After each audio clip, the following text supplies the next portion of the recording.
ಶರಣು ಹೇಳವ್ರಿ ಸ್ವಾಮಿ ನಾವು ನಿಮಗ, ಸ್ವಾಮಿ ನಾವು ನಿಮಗ. ಸದ್ದು ಗದ್ದಾಲ ಸದ್ದು ಗದ್ದಾಲ ಮಾಡಬೇಡ್ರಿ ಪಾಠದೊಳಗ, ಸದ್ದು ಗದ್ದಾಲ ಮಾಡಬೇಡ್ರಿ ಪಾಠದೊಳಗ.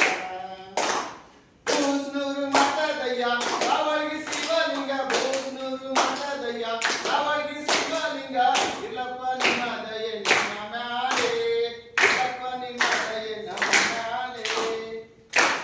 ಶರಣು ಹೇಳೋರಿ ಸ್ವಾಮಿ ನಾವು ನಿಮಗ, ಸ್ವಾಮಿ ನಾವು ನಿಮಗ. ಸದ್ದು ಗದ್ದಾಲ ಸದ್ದು ಗದ್ದಾಲ ಮಾಡಬೇಡಿ ಪಾಠದೊಳಗ, ಸದ್ದು ಗದ್ದಾಲ ಮಾಡಬೇಡಿ ಪಾಠದೊಳಗ.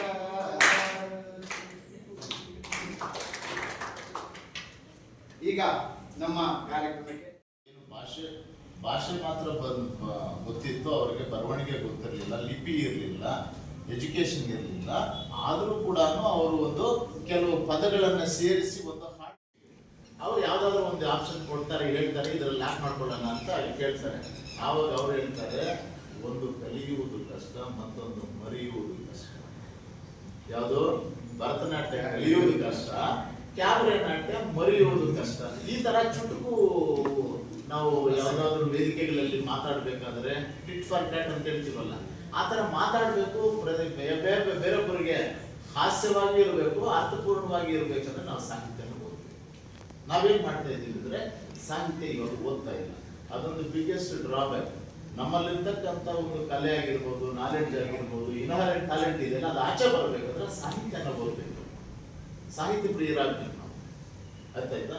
ಆ ಥರ ಹೇಳ್ತಾ ನೀವೆಲ್ಲರೂ ಕೂಡ ಸಾಹಿತ್ಯ, ಸಂಗೀತ ಅಂತ ಒಂದು ಈ ಸಾಂಸ್ಕೃತಿಕ ಕಾರ್ಯಕ್ರಮಗಳಲ್ಲಿ ತೊಡಗಿಸ್ಕೊಂಡು ನಿಮ್ಮದೇ ಆದಂಥ ಒಳಗಡೆ ಇರ್ತಕ್ಕಂಥ ಒಂದು ಟ್ಯಾಲೆಂಟ್ ಇಲ್ಲ ಆಚೆ ಬರಲಿ ಅಂತ ಆಶಿಸುತ್ತಾ ನನ್ನ ಮಾತು ಮುಗಿಸ್ಕೊಂಡು ಮನೆಯಲ್ಲಿ ಒಂದು ಆಡಾಡ್ಬೋದು ತಗೊಂಡ್ರು. ಕೆಲವರು ಇನ್ನೇನೋ ತಯಾರಿ ಮಾಡಿದ್ರು, ಅದಕ್ಕೊಂದು ಸಂಗೀತನ ಸಂಯೋಜನೆ ಮಾಡಿದ್ರು ಅಲ್ವೇ? ಈ ಜನಪದ ಮತ್ತು ಸಂಗೀತದ ಸಂಯೋಜನೆಯೇ ಸಂಸ್ಕೃತಿ. ಜನಪದ ಮತ್ತು ಸಂಗೀತದ ಸಂಯೋಜನೆಯಿಂದ ಬಂದಿದ್ದೆ ಸಂಸ್ಕೃತಿ. ಆಗ ಆ ಸಂಸ್ಕೃತಿ ಬರ್ತಾ ಬರ್ತಾ ನಮ್ಮ ಆಚಾರಗಳು, ವಿಚಾರಗಳು, ನಮ್ಮ ನಾಡಿನಲ್ಲಿ, ಭಾಷೆಯಲ್ಲಿ ಯಾಕೆಂದ್ರೆ ಭಾರತ ದೇಶ ವೈವಿಧ್ಯಮಯವಾದಂಥ ದೇಶ. ಯಾಕೆಂದ್ರೆ ಪ್ರತಿಯೊಂದು ಭಾಗದಲ್ಲೂ ಕೂಡ ತನ್ನದೇ ಆದಂಥ ಆಚಾರ ಇದೆ, ವಿಚಾರ ಇದೆ, ಆಹಾರ ಇದೆ, ವಿಹಾರಗಳಿದ್ದಾವೆ.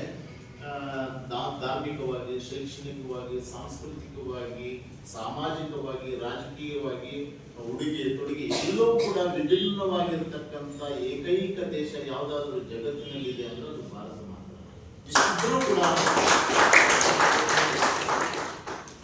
ಇಷ್ಟು ಆಚಾರ ವಿಚಾರಗಳ ವೈವಿಧ್ಯತೆ ಇದ್ರೂ ಕೂಡ ನಾವು ಒಂದೇ, ನಾವೆಲ್ಲರೂ ಒಂದು, ನಾವೆಲ್ಲರೂ ಭಾರತೀಯರು ಅನ್ನತಕ್ಕಂಥ ಒಂದು ಮನೋಭಾವನೆ ಇದೆಯಲ್ಲ, ಅದು ನಮ್ಮ ಒಂದು ಕಲ್ಚರ್ಗಿರ್ತಕ್ಕಂಥ ಗುಣ. ಏನಂದ್ರೆ ವಿಭಿನ್ನವಾದಂಥ ಆಚಾರ ವಿಚಾರಗಳಿದ್ರೂ ಕೂಡ ನಾವೆಲ್ಲರೂ ಒಂದು, ನಾವು ಭಾರತೀಯರು ಅಂತ ಹೇಳ್ತೀವಲ್ಲ, ಅದು ನಮ್ಮ ವೈಶಿಷ್ಟ್ಯ. ಅದಕ್ಕೆ ಇದನ್ನ ಕಲ್ಚರ್ ಅಂತ ಹೇಳ್ತಾರೆ. ಆದ್ರಿಂದ ಯಾರೋ ಒಬ್ಬರು ಹೀಗೆ ಒಂದು ವಾಕ್ಯ ಬರೆದಿದ್ರು, ವ್ಯಕ್ತಿಗಿಂತ ವ್ಯಕ್ತಿತ್ವ, ವ್ಯಕ್ತಿಗಿಂತ ವ್ಯಕ್ತಿತ್ವ. ಹಟ್ಟಿ ಮೊಹಲ್ಲಗಳ ನಡುವೆ ಗಡಿಗಳ ಮೀರಿ ಗೆಳೆತನವ ಮಾಡೋಣ ಬಾ, ನನ್ನ ಸಂಗಾತಿಯೇ, ನನ್ನ ಸಂಗಾತಿಯೇ. ಪ್ರೀತಿಯ ಗಾಳಿ ಬೀಸುತ್ತಿದೆ ಹಟ್ಟಿ ಮೊಹಲ್ಲಗಳ ನಡುವೆ, ಗಡಿಗಳ ಮೀರಿ ಗೆಳೆತನವ ಮಾಡೋಣ ಬಾ, ನನ್ನ ಸಂಗಾತಿಯೇ, ಓ ನನ್ನ ಸಂಗಾತಿಯೇ. ಸ್ಪರ್ಶ ಅಸ್ಪೃಶ್ಯತೆ ಬೇಲಿಗಳು, ಸ್ಪೃಶ್ಯತೆ ಬೇಲಿಗಳು, ಜಾತಿ ಧರ್ಮದ ಗೋಡೆಗಳು. ಸ್ಪರ್ಶ ಅಸ್ಪೃಶ್ಯತೆ ಬೇಲಿಗಳು, ಜಾತಿ ಧರ್ಮದ ಗೋಡೆಗಳು. ಎಲ್ಲವ ಮೀರಿ ಎತ್ತರಕ್ಕೆ ಹಾರೋಣ ಬಾ, ನನ್ನ ಸಂಗಾತಿಯೇ, ಓ ನನ್ನ ಸಂಗಾತಿಯೇ. ಅವ್ವನ ಪ್ರೀತಿಗೆ ಕೈ ಮುಗಿದು, ಅಪ್ಪನ ಮಮತೆಗೆ ಶರಣೆಂದು. ಅವ್ವನ ಪ್ರೀತಿಗೆ ಕೈ ಮುಗಿದು, ಅಪ್ಪನ ಮಮತೆ ಜೊತೆಗೆ ಶರಣೆಂದು ಹೊಸಿಲು ದಾಟಿದ ಹೊಸ ಸಂಬಂಧ ಕಟ್ಟೋಣ ಬಾ ನನ್ನ ಸಂಗಾತಿಯೇ, ಓ ನನ್ನ ಸಂಗಾತಿಯೇ. ನನ್ನ ನಿನ್ನ ಈ ಸ್ನೇಹ ಒಪ್ಪದಿರಬಹುದು ಸಮಾಜ, ನನ್ನ ನಿನ್ನ ಈ ಸ್ನೇಹ ಒಪ್ಪದಿರಬಹುದು ಸಮಾಜ. ತಪ್ಪೆಂದಾದರೆ ಆಗಲಿ ತಪ್ಪು ಮಾಡೋಣ ಬಾ ನನ್ನ ಸಂಗಾತಿಯೇ, ಓ ನನ್ನ ಸಂಗಾತಿಯೇ. ಮೊನ್ನೆಯ ಬದಲಾವಣೆಯಲ್ಲಿ ನೋವು ಇದೆ, ಮೌಲ್ಯಗಳ ಸಂಘರ್ಷವಿದೆ. ಬದಲಾವಣೆಯಲ್ಲಿ ನೋವು ಇದೆ, ಮೌಲ್ಯಗಳ ಸಂಘರ್ಷವಿದೆ. ಇನ್ನೆಲ್ಲ ನಾಳೆ ಬದಲಾಗುವುದು ಜನಮನ. ನನ್ನ ಸಂಗಾತಿಯೇ, ಓ ನನ್ನ ಸಂಗಾತಿಯೇ. ಪ್ರೀತಿಯ ಗಾಳಿ ಬೀಸುತ್ತಿದೆ ಹತ್ತಿ ಮೊಹಲ್ಲಗಳ ನಡುವೆ, ಗಡಿಗಳ ಮೀರಿ ಗೆಳೆತನವ ಮಾಡೋಣ ನನ್ನ ಸಂಗಾತಿಯೇ, ಓ ನನ್ನ ಸಂಗಾತಿಯೇ.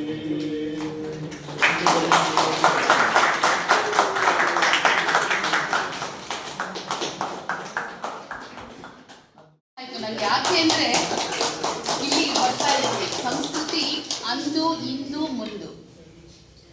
ಹಿಂದೆ ನಾವು ವಿದ್ಯಾರ್ಥಿಯಾದಾಗ ನಿಜವಾಗ್ಲೂ ನಾವೆಲ್ಲ ಸಂಸ್ಕೃತಿಯಾಗಿಯೇ ಬೆಳೆದ್ವಿ. ನಮಗೆ ಇಷ್ಟೊಂದು ಮೊಬೈಲ್ ಇರಲಿಲ್ಲ ಅಥವಾ ಹೊರಗಡೆ ಪ್ರಪಂಚ ಅಷ್ಟೆಲ್ಲ ಇರಲಿಲ್ಲ. ನಮಗೆ ಕಾಲೇಜ್ಗಳಲ್ಲಿ ಯಾರಾದರೂ ಒಂದ್ಸಲ ಕಣ್ಣೆತ್ತಿ ಹುಡುಗ ನೋಡ್ತು ಅಂದರೆ ಪುಕ ಪುಕ ಪುಕ ಶುರುವಾಗ್ಬಿಡೋದು, ಭಯ. ಅಷ್ಟು ಹೆದರ್ಕೋತಿದ್ವಿ. ಹುಡುಗರನ್ನ ನಾವು ಮಾತೇ ಆಡಿಸ್ತಿರ್ಲಿಲ್ಲ. ಅಂತ ಒಂದು ನಮ್ಮ ಕಾಲ, ಅದು ಒಂದು ನಮ್ಮ ಮನೆತನ ಅಥವಾ ನಾವು ಬೆಳೆದು ಬಂದ ರೀತಿ. ನಮಗೆ ಈ ಥರ ಹೇಳೋದಲ್ಲ, ನಿಮ್ಮ ಥರ ನಮಗೆ ಎಲ್ಲ ಬೇಕಾಗಿದ್ದೆಲ್ಲ ತೆಕ್ಕೊಡ್ತಿರ್ಲಿಲ್ಲ. ನಮ್ಗೆ ಇದು ಬೇಕು, ಮೊಬೈಲ್ ಬೇಕು, ನಿಮ್ಗೆ ತೆಕ್ಕೊಡ್ತಿರ್ತಾರೆ. ನಮಗೆ ಮೊಬೈಲ್ ಇರಲಿಲ್ಲ, ಟಿ ವಿ ಇರಲಿಲ್ಲ. ಆ ರೀತಿ ಬೆಳೆದಾಗ ಅದೊಂಥರ ಸಂಸ್ಕೃತಿಯಾಗಿ ಬೆಳ್ಕೊಂಡು ಬಂದ್ವಿ.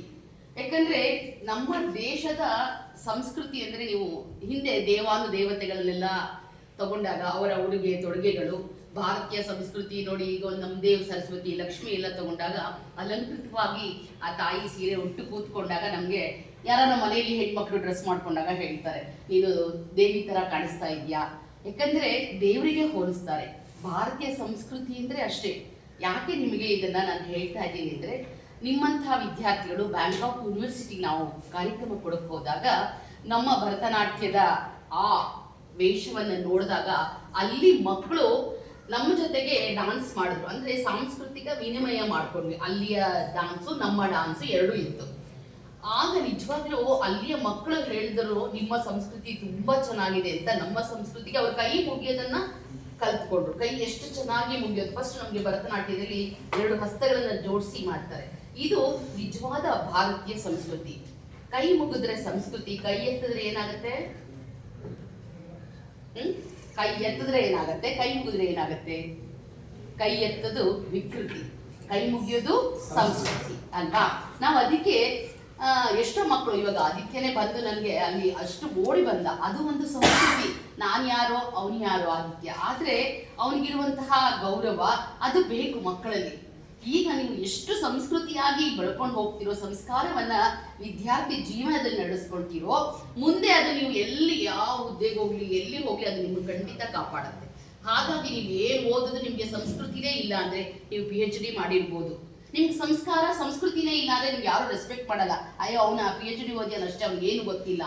ಆದರೆ ಒಬ್ಬ ಕಸ ಗುಡಿಸೋನು ಕೂಡ ಸಂಸ್ಕೃತಿಯಾಗಿ ಇರ್ತಾನೆ. ಅವನು ಬಂದು ಕೈ ಮುಗಿತಾನೆ, ಅಥವಾ ಅಲ್ಲಿ ವಾಚ್ಮ್ಯಾನ್ ಇರ್ಬೋದು, ಅವ್ರು ಕೈ ಮುಗಿತಾರೆ. ಕೈ ಮುಗಿಯೋದು ಒಂದೇ ಅಲ್ಲ, ನಾವು ನಡ್ಕೊಳ್ಳೋ ರೀತಿ ನೀತಿ ಎಲ್ಲವೂ ಈಗ ವಿದ್ಯಾರ್ಥಿ ಜೀವನದಲ್ಲಿ ನೀವು ಅಳವಡಿಸ್ಕೊಂಡ್ರೆ ಖಂಡಿತ ನಿಮ್ಮ ಜೀವನ ತುಂಬ ಸತ್ವಮಯವಾಗಿರುತ್ತೆ, ನಿಮ್ಗೆ ಅರ್ಥಪೂರ್ಣವಾಗಿರುತ್ತೆ ಜೀವನ. ನಾವು ಇವಾಗಲೇ ಹಾಳಾದರೆ, ಯಾಕಂದರೆ ವಿದ್ಯಾರ್ಥಿ ಜೀವನ ಚಿನ್ನದಂಥ ಜೀವನ ಅಂತ ಹೇಳ್ತಾರೆ. ಯಾಕಂದ್ರೆ ನಾವು ಅದನ್ನ ಅನುಭವಿಸಿ ಬಂದವರಂತಹ, ಅವಾಗ ಹೇಳ್ಕೊಟ್ಟಿದಂತಹ ಗುರುಗಳು ಇವತ್ತು ನಮ್ಮನ್ನ ಕರೆದು ಮಾತಾಡಿಸ್ತಾರೆ. ನೀವು ಇಷ್ಟರ ಮಟ್ಟಿಗೆ ಇದ್ದೀರಲ್ಲ. ನಮ್ಗೆ ಇವಾಗಲೂ ನಮ್ಮ ಟೀಚರ್ಸ್ ಕಂಡ್ರೆ ಭಯ ಇದೆ. ನಾವು ಹೋಗಿ ಬನ್ನಿ ಹಂಗೆಲ್ಲ ಮಾತಾಡೇ ಇಲ್ಲ. ಆ ರೀತಿ ಆ ಭಯ, ಆ ಗೌರವ ಅಂದರೆ ಭಯ ಪಟ್ಕೊಳ್ಳಿ ಅಂತ ನಾನು ನಿಮ್ಗೆ ಹೇಳ್ತಿಲ್ಲ. ನೀವು ಏನೇ ಟೀಚರ್ ಜೊತೆ ಕ್ಲೋಸ್ ಆಗಿದ್ರು ಅವ್ರು ಕೊಡುವಂಥ ರೆಸ್ಪೆಕ್ಟ್ನ ಕೊಡಲೇಬೇಕು. ಸಮಾಜದಲ್ಲಿ ನಮ್ಮ ಇಮೇಜ್ನ ಹೆಂಗೆ ತೋರಿಸ್ತಾ ಇದೆ. ನಾನು ಸಂಗೀತ ಅಂದ್ರೆ ಯಾರು, ಹೆಂಗಿದ್ದಾರೆ ಅವರು, ಯಾವ ಕಾಲೇಜ್ ಅವರು, ಎಲ್ಲಿ ವರ್ಕ್ ಮಾಡ್ತಿದ್ದಾರೆ, ಅವ್ರ ಸ್ಟೂಡೆಂಟ್ ಮತ್ತೆ ಇದ್ರ ರಿಲೇಶನ್ಶಿಪ್ ಹೆಂಗಿದೆ, ಹೆಂಗ್ ವರ್ಕ್ ಆಗ್ತಿದೆ, ಮತ್ತೆ ಸ್ಟೂಡೆಂಟ್ಸ್ಗಳು ಅವ್ರ ಜೊತೆ ಹೆಂಗಿದ್ದಾರೆ, ಇದೆಲ್ಲದನ್ನು ನನ್ನ ಕ್ಯಾರೆಕ್ಟರ್ನ ಡಿಫೈನ್ ಮಾಡುತ್ತೆ. ಈಗ ನಾನು ಈ ಕ್ಯಾರೆಕ್ಟರ್ನ ಕಲ್ಚರ್ಗೆ ರಿಲೇಟ್ ಮಾಡೋದಕ್ಕೆ ಟ್ರೈ ಮಾಡ್ತಾ ಇದ್ದೀನಿ. ಯಾಕಂದ್ರೆ ಅದೇನೇ ನಮ್ಮ ಒಂದು ಕಲ್ಚರ್ನ, ನಮ್ಮ ಒಂದು ಇಮೇಜ್ನ ಬಿಲ್ಡ್ ಮಾಡೋದಕ್ಕೆ ಟ್ರೈ ಮಾಡುತ್ತೆ, ಬಿಲ್ಡ್ ಮಾಡೋದಕ್ಕೆ ಹೆಲ್ಪ್ ಮಾಡುತ್ತೆ. ಸೊ ಇವಾಗ ಆ ಕಲ್ಚರ್ ಅಂತ ಇದೆಯಲ್ವಾ, that is nothing but an adaptation to life ಅಷ್ಟೇ. ಹೊಸದಾಗಿ ಕಲಿಯುವಂಥದ್ದು ಏನೂ ಇಲ್ಲ. ಪ್ರತಿಯೊಂದು ಘಟ್ಟದಲ್ಲೂ, ಜೀವನದ ಪ್ರತಿಯೊಂದು ಘಟ್ಟದಲ್ಲೂ ನಾವು ಏನು ಪದ್ಧತಿಗಳನ್ನ ಅಳವಡಿಸ್ಕೊಬೇಕು, ಅದು ನಮ್ಮ ಕಲ್ಚರ್ ಆಗಿದೆ. ಅದು ಆದಷ್ಟು ಒಳ್ಳೆಯ ರೀತಿಲಾದ್ರೆ ಸಮಾಜಮುಖಿ ಆಗಿರುತ್ತೆ. ನಾವು ಸಮಾಜಕ್ಕೆ ಹುಟ್ಟಿರೋದು ಒಂದು ಕೊಡುಗೆನ ಕೊಡಬೇಕು ಅಂತ ಹುಟ್ಟಿರ್ತೀವಿ ಅಲ್ವಾ. ಎಲ್ಲಾರನ್ನೂ ಅವ್ರವ್ರದ್ದು ಜೀವನದಲ್ಲಿ ಅವ್ರವ್ರದ್ದು ಒಂದು ಮಹತ್ವಪೂರ್ಣ ಘಟ್ಟಗಳನ್ನ ಏರ್ತಾರೆ ಇಳಿತಾರೆ, ಎಲ್ಲಾರನ್ನೂ ನಡೀತಾ ಹೋಗುತ್ತೆ. ಆದ್ರೆ ನಾವು ಯಾವತ್ತೂ ಒಳ್ಳೆ ರೀತಿಲಿ, ಯಾವತ್ತೂ ಒಳ್ಳೆತನಕ್ಕೆ ಒಂದು ಗೌರವ, ಒಂದು ಮರ್ಯಾದೆ ಇದ್ದೇ ಇದೆ. ನಾವು ನಿಮ್ಮನ್ನ ಒಂದು ಸ್ಟೂಡೆಂಟ್ ಅಂತ ಅಂದಾಗ ನಿಮ್